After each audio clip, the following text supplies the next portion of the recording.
नमस्कार विद्यार्थियों, महाराजा Surajmal PG college Ajabpura की ऑनलाइन क्लास में आप सबका स्वागत है। आज हम पढ़ेंगे बीए द्वितीय वर्ष के द्वितीय प्रश्न पत्र और आज हमारा टॉपिक है कोणार्क नाटक। और कोणार्क नाटक के बारे में अपन तात्विक विवेचन कर चुके हैं।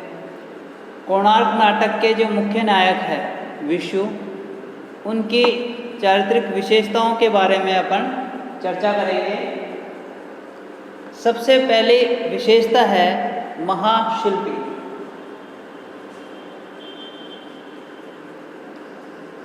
महान शिल्पी।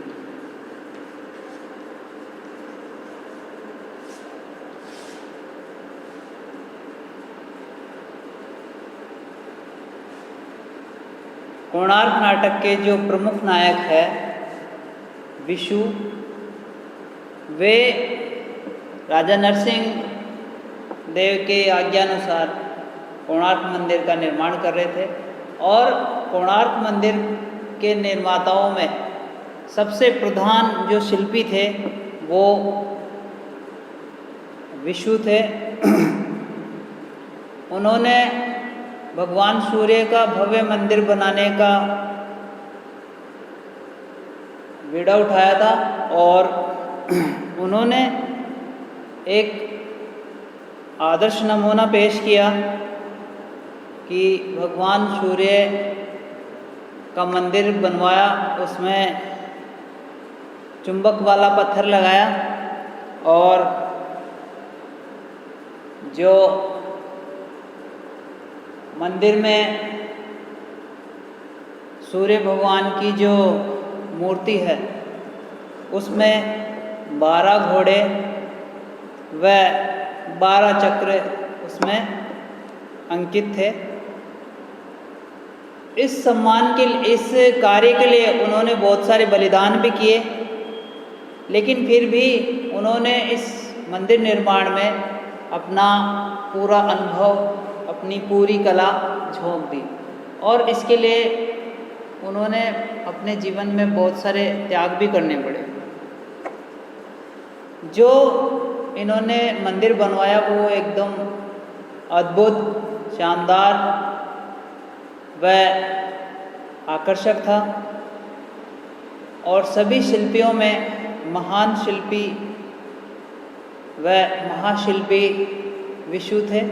इस प्रकार कहा जा सकता है कि कोणार्क मंदिर निर्माण में सबसे प्रमुख भूमिका इसके प्रमुख नायक विशु को जाता है। सबसे अहम योगदान विशु का था इसमें, क्योंकि वो इसके महाशिल्पी थे। दूसरी उनकी चारित्रिक विशेषताओं के अंदर हम देखते हैं राजनीतिक मामलों में तटस्थ रहने वाला, अर्थात राजनीतिक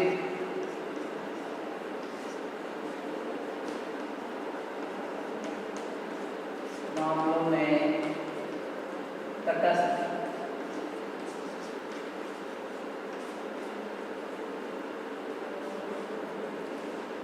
विशु एक सच्चा महाशिल्पी था, इसलिए उसे राजनीतिक मामलों में कोई रुचि नहीं थी। वे राजा की आज्ञा अनुसार कार्य करते और उनके जो राजनीतिक निर्णय रहते या राजनीतिक मुद्दे, उनमें विशु का कोई योगदान नहीं रहता। वह हमेशा राजनीति से तटस्थ रहता। उसका संपूर्ण ध्यान कोणार्क मंदिर के निर्माण में रहता था। इसलिए नाट्याचार्य सोमेश्वरी दत्त ने मुख्य पाषाण कोतक राजीव महामात्य चालुक्य के द्वारा किए जाने वाला अन्याय व अत्याचारों से उसे परिचित कराते थे। तो कर्म का पुजारी, सच्चा कलाकार विशु उनकी बातों पर ध्यान नहीं देते। जब विशु ने इस कोणार्क मंदिर का निर्माण करवाया, उस वक्त जो चालुक्य था इस नाटक का जो खलनायक है वो चालुक्य को कहा जा सकता है, जो राजा नरसिंह देव का महामात्य है। उसने उन शिल्पियों पर बहुत अत्याचार किए, उन्हें दंडित किया, लेकिन वे इसकी शिकायत राजा से नहीं करते। जब उनके जो कार्य करने वाले कर्मचारी अन्य शिल्पी हैं, वे अन्याय के बारे में विशु को बताते, लेकिन विशु इसकी चर्चा राजा से नहीं करते। इससे ये कहा जा सकता है कि वह एक सच्चा कर्मठ कर्तव्यनिष्ठ व्यक्ति था और राजनीति से अपने आप को तटस्थ रखता था। अगली विशेषता है डरपोक प्रेमी।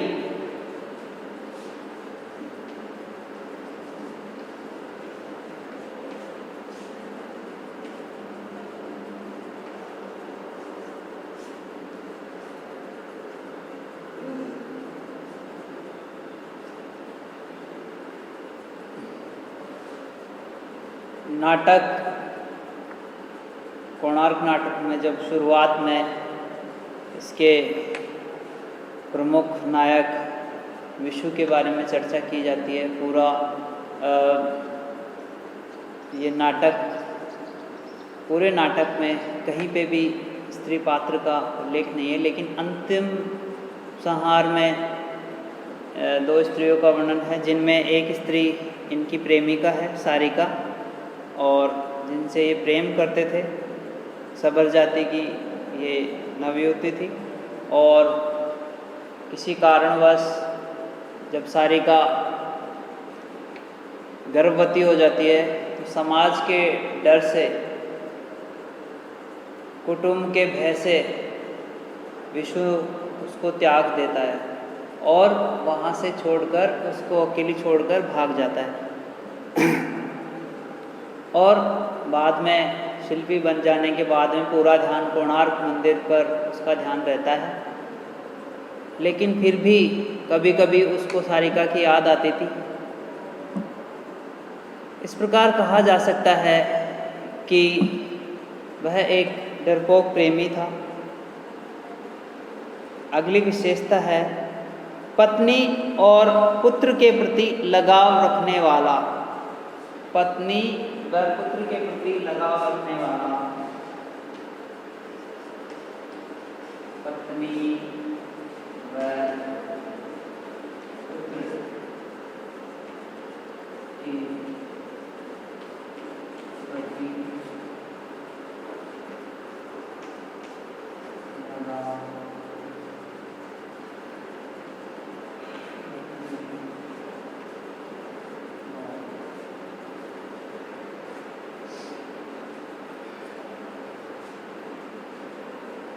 विशु एक भयभीत प्रेमी था, डरपोक प्रेमी था, लेकिन फिर भी वो हमेशा जीवन पर्यंत सारिका से प्रेम करता रहा, अपनी पत्नी से प्रेम करता रहा।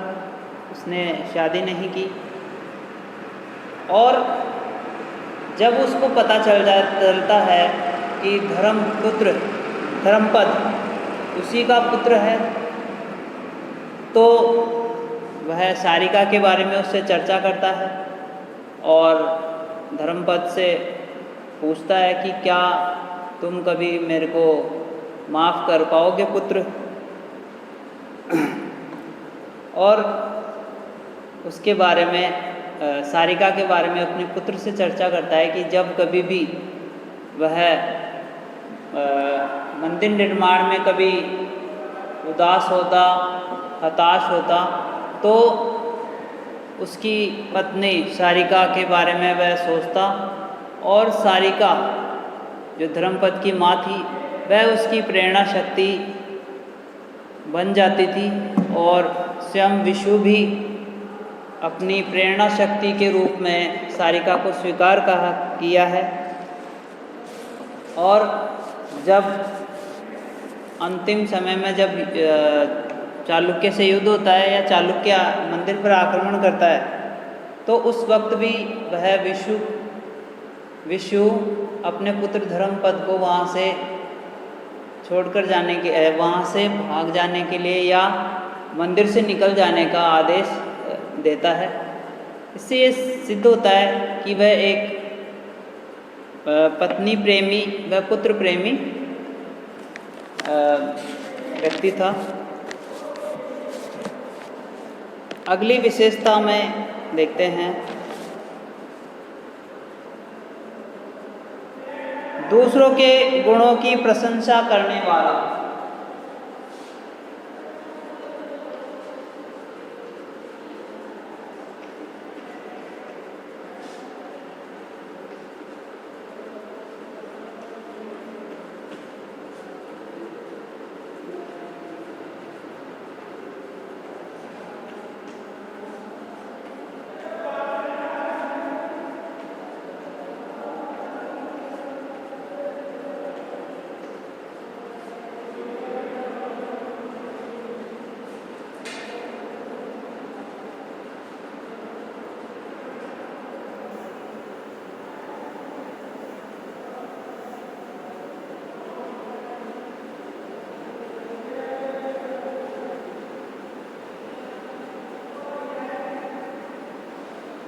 कोणार्क नाटक के मुख्य पात्र विशु, इनकी चारित्रिक विशेषताओं के बारे में अपन चर्चा कर रहे हैं। अगली विशेषताओं के क्रम में अगला बिंदु है दूसरों के गुणों की प्रशंसा करने वाला।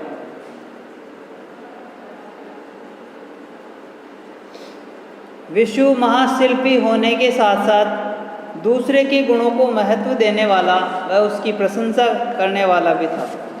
उसके मन में महान शिल्पी होने का किंचित मात्र भी अहंकार नहीं था, घमंड नहीं था।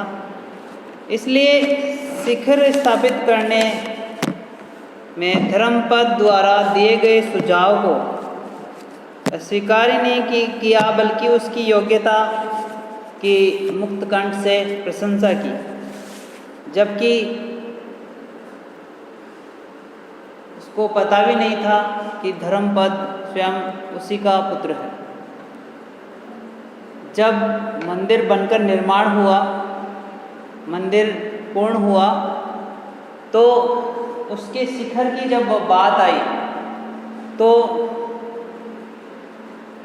अन्य शिल्पियों में, सभी शिल्पियों में से धर्मपद ने इस कार्य के लिए अपनी स्वीकृति दी और इस कार्य हेतु विशु ने उसकी मुक्त कंठ से प्रशंसा की। इस प्रकार कहा जा सकता है कि शिल्पी, महाशिल्पी विशु दूसरों की प्रशंसा करने वाले व्यक्ति थे। सब अपने साथ सभी को लेकर आगे बढ़ने वाले व प्रेरित करने वाले व सभी को अवसर देने वाले एक अच्छे व्यक्ति थे। अगली विशेषताओं में है स्पष्ट वक्ता।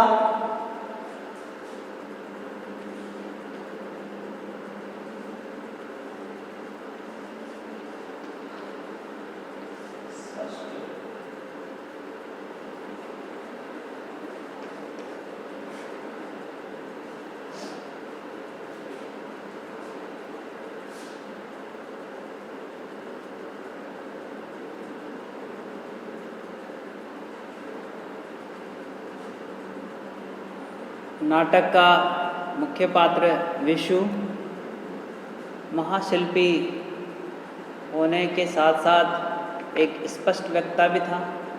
वह किसी भी प्रकार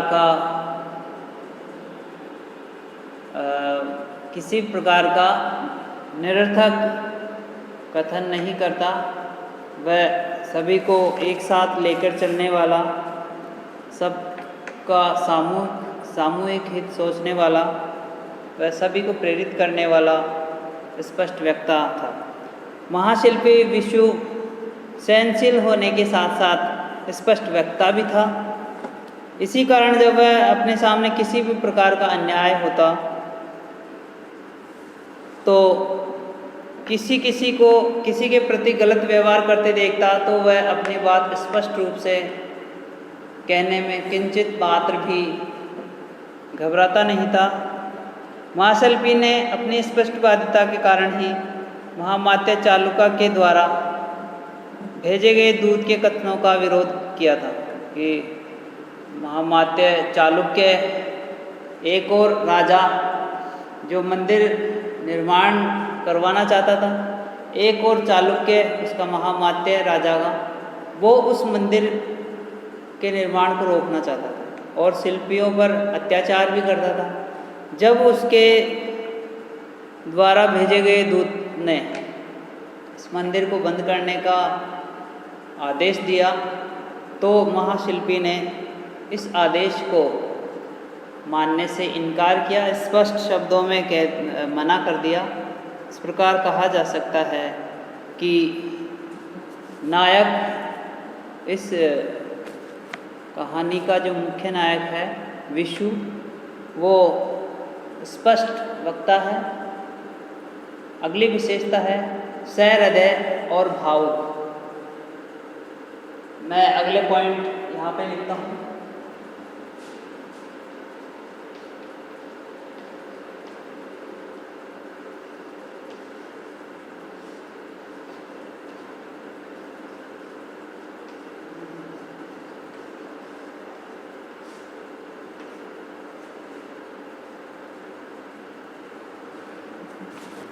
सहृदय व भावुक।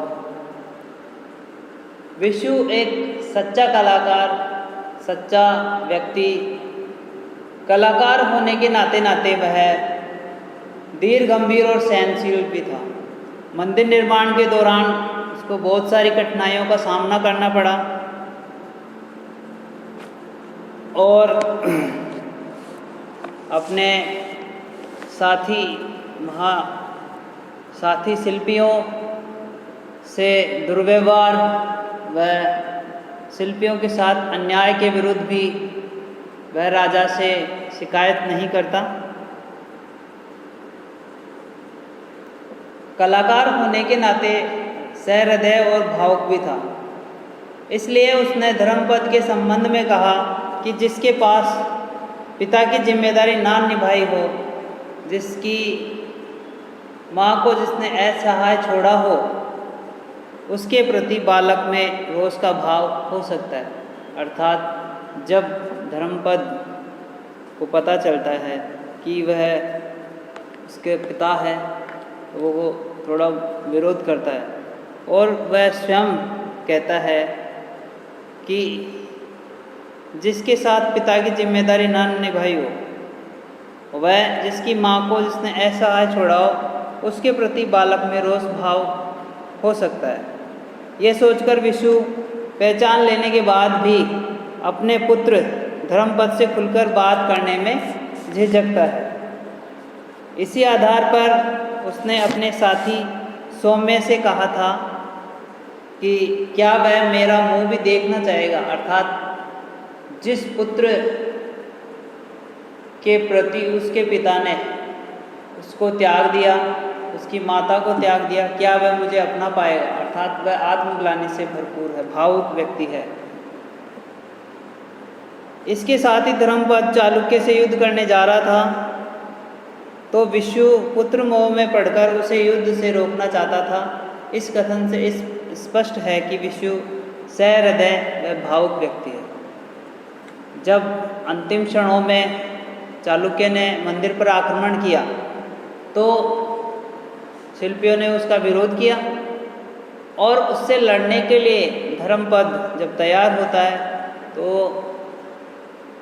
वो धर्मपद को युद्ध करने के लिए रोकता है, उससे मना करता है। इससे स्पष्ट होता है कि वह सहृदय व भावुक व्यक्ति है। अगली विशेषताओं में हम देखते हैं शिल्पी के गौरव को महत्व देने वाला।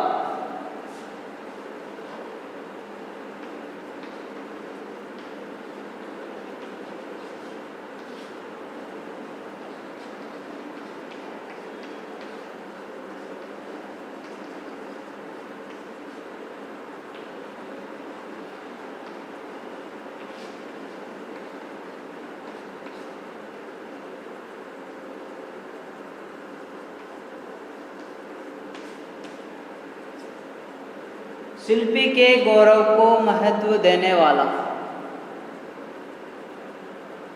नाटक का प्रमुख पात्र विशु एक महान शिल्पी है, महान विचारक, एक भयभीत प्रेमी, सच्चा शिल्पकार, वह भावुक, सहृदय, स्पष्ट वक्ता, इसी के साथ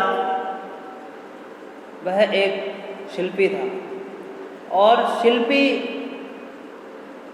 होने के नाते वह शिल्पियों के गौरव को महत्व देने वाला था। विशु एक महान शिल्पी था। शिल्पी होने के नाते हमेशा उसके मन में यही भावना रहती थी कि शिल्पी की कद्र हो, कि जो कलाकार है उसकी कद्र होनी चाहिए, उसके गौरव पर किसी प्रकार की आँच ना आए, क्योंकि वह इन्हीं बातों को सबसे अधिक कीमती समझता था कि जो कलाकार है, जो शिल्पी है, उसकी कला की कद्र हो, न कि उस व्यक्ति की। और वह कला को महत्व देने वाला व्यक्ति था। सभी शिल्पियों में जो अच्छा शिल्पकार होता उसको आगे बढ़ने की प्रेरणा देता, जैसा कि नाटक में दिखाया गया है कि जब शिखर का कार्य करने के लिए प्रोत्साहित किया जाता है तो धर्मपद के आगे आने पर वह उसकी प्रशंसा करता है, तो वह उस व्यक्ति की नहीं, उस कला की प्रशंसा करता है। उसने कहा था कि कल हमारा महाराज विजयी होंगे और तब कोणार्क के प्रांगण में मेरा और तुम्हारा पिता और पुत्र का अद्वितीय अभिवादन होगा। जब शिल्पी ने वह मंदिर निर्माण पूरा करवा लिया तो वह अपने पुत्र से, धर्मपद से चर्चा करता है कि कल हमारे राजा विजयी होंगे और हमारा अभिवादन किया जाएगा। जब चालुक्य ने आक्रमण किया तब वह अपने पुत्र से वार्तालाप करता है। शिल्पी के गौरव के आगे सारे संसार की समृद्धि नतमस्तक होगी, उसके इन्हीं कथनों से स्पष्ट होता है विशु है वो कला को महत्व देने वाला व्यक्ति था। इस प्रकार ये कोणार्क नाटक के नायक विशु की चारित्रिक विशेषताएं हैं।